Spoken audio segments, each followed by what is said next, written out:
Hey, what it look like, what it be like, what it do, YouTube? This is V coming at you this Monday evening to discuss with you a systemic problem. I hope to shed some insight and in hopes of educating the general public of their rights when it comes down to them being stopped by the police. I've been toying with this idea for quite some time because this issue is a heated topic that is constantly being brought up from time and time again. And again, it is my hope in doing this vlog that I can bridge that gap, plant the seed, educate you all on your rights as it pertains to police officers conducting stops on you. Because we do know, well, if you don't know, what is legal isn't always what's right. And this week I was perusing some YouTubers, and I happened upon a title, Gramz got locked up or something to that nature. I typically, watch Lily and Gramz's videos, and sometimes I find them kind of comical. But in this sense, what struck a chord for me, because I really don't like playing with the law and people being locked up or having their having their rights taken or stripped from them through arrest. So reluctantly I clicked on the video thinking that it was a skit, and lo and behold, it was actual. She was actually locked up. Gramz was actually locked up. Now what I'm going to do, and I'm going to basically dissect that situation in hopes to, again, to educate you all on what is legal and what isn't, just according to her interaction with the police, what went wrong and how that could have been avoided. Now, I will preface this. I am not an attorney. I do not practice law, and nor am I a police officer in the jurisdiction in which she lives. She lives in the state of Tennessee. I'm in a neighboring state. However, I've been in the law enforcement arena for close to 29 years. So I've seen a thing or two, so I know a thing or two. And I tend to do my research before I talk of a topic, and what I will be discussing basically in this video are the laws in the state of Tennessee where Gramz was locked up. Now, from her video, she basically stated she had gone to Walmart early morning of the 14th of November to purchase cat food, purchase cat litter, didn't realize her error until she made it home, went back to Walmart, engaged in a conversation with the greeter at the door who was engaged with a customer, explained to him her mistake. He basically said, you know the routine or you know the drill, customer service. She goes to customer service, explains to customer service what she did wrong. Customer service, no problem, go get your cat litter, come back, and let's do this transaction. So she goes get the cat litter while she's in line with the cat food. And she's in line with the cat food to swap it out with the cat litter. She's greeted on by this black male. Don't think anything of it. So she makes the transaction. Customer service give her receipt. I guess she clamped the old receipt for the return onto the new receipt, gives it to Gramz. Gramz goes, and she proceeds to leave. I believe she said the guy that gritted on her grabs her like so, or grabbed her by the arm and told her to come with him. She in turn looks at him, and they're exchanging words. At this point, as she says in her video, he's hyped, she's calm, but at some point he points to a room. Now, she said she didn't know who he was. He points to a room in Walmart. She looks over and she sees that there are cameras in his room.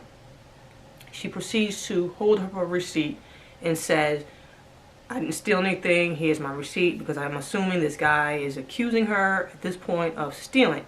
Now there's a gap from the time that he stopped her to the time Tennessee police, or whatever jurisdiction in Tennessee she lives in, police came. So herein lies an issue, because in her video she asserts she didn't know who the guy was. He just arbitrarily grabbed her. But we're hearing lies the issue. Once he pointed to that room, through her own admission on her video, she put two and two together and basically knew he was loss prevention. So while she's engaging in him, with trying to get him to look at her receipt. He calls the police. The police arrive.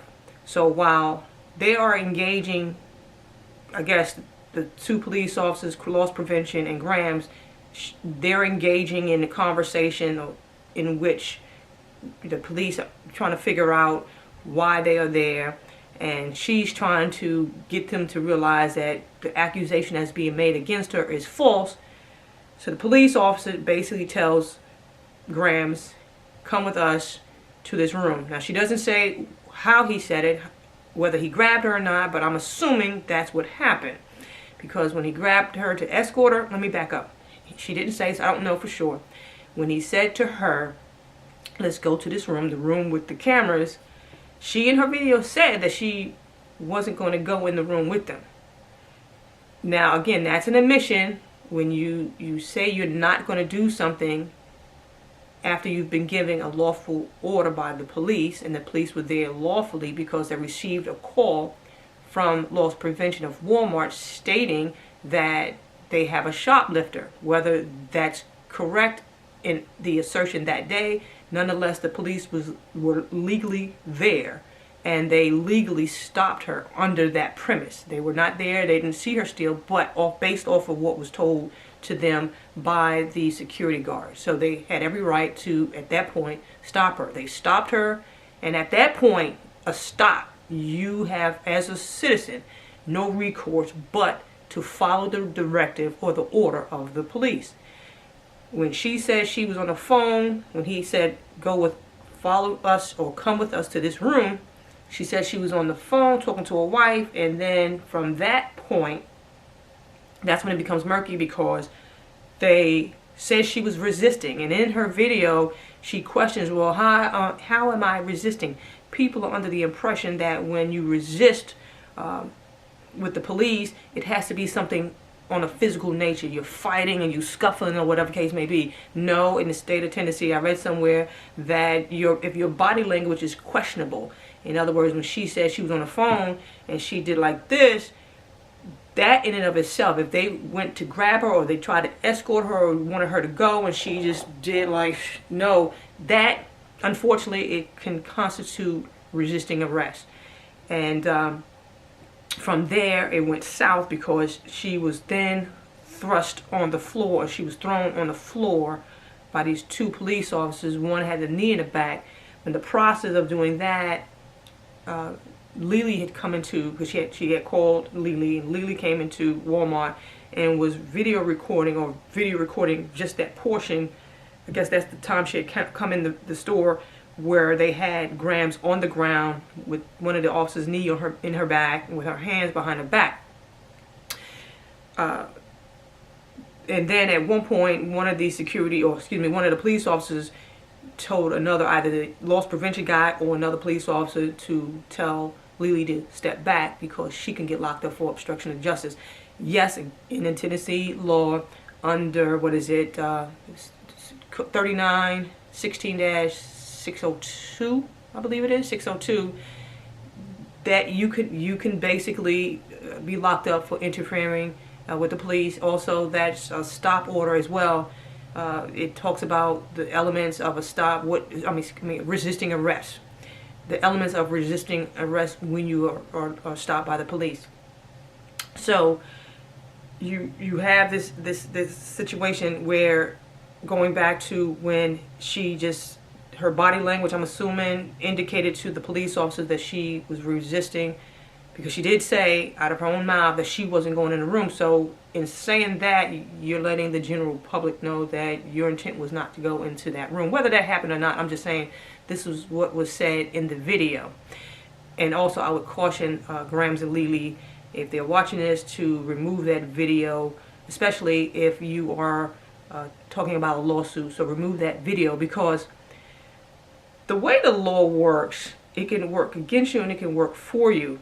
And the law is based off of reasonableness. And when I talk about reasonableness, it talks about what would a reasonable person do. Now, when this was decided some years way before we were even born, what would a reasonable person do under a certain situation. The optics would be, if you didn't do anything, and again, I'm just trying to educate the public, if you did not do anything and you're totally innocent, you would not have resisted, or you would not have had some apprehension on going into a room that by this time you realized that this was a loss prevention officer.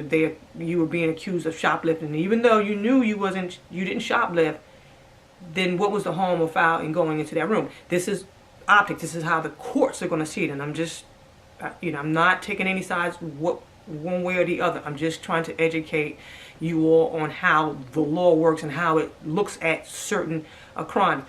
But again, going back to this situation when she was thrown to the ground. Now, according to Tennessee policies, as with most or with all police departments, when an arrest is being made, the amount of force that is being used by the officer to effect the arrest has to match the level of force that is being used by the person they're trying to arrest. So if the person is passively resisting, does it rise to the level of being tossed to the ground?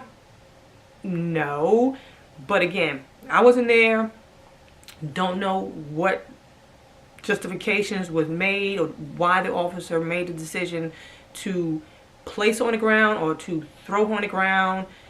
But if that is the case, if she was thrown to the ground, she did suffer or sustain some minor injuries, which is kind of interesting, but different jurisdictions have different policies pertaining to that. I know the jurisdiction that I work for, because she suffered injuries, that would automatically launch an investigation into the force that was used to see whether or not the officer used excessive force.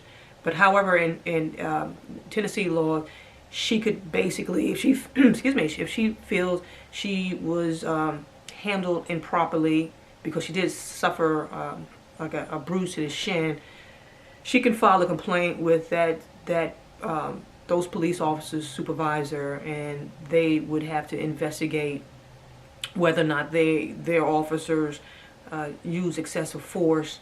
And just from my experience, more than likely, again, this is just my take on things. This is not etched in stone. More than likely, they will find that the officers were in the right. It's unfortunate. This situation is a touchy matter, and again, I'm just here to try to educate the public, because it really could have gone a lot better. But, and I get it, no one wants to be stopped by the police, especially accused of doing something that they did not do. But again, going back to reasonableness, how the law sees it, if a reasonable person was stopped that didn't commit a crime, what would be the harm and foul with going with the police or going with loss prevention into this room to get to the bottom of it? But again, it wasn't me. Also, with the lawsuit that can rise from this with Walmart. Now, there's some language about security guards and the liability of a merchant, that if a customer or person is suspected of shoplifting and they are detained, that the merchant, the person that did the detaining, basically they are not criminally or civilly liable for what happened. Again, there are some protocols in place, not to say that Gramz don't have grounds for a lawsuit. The thing is, depending on what this security guard stated, can be indicative of whether or not she will be successful in suing.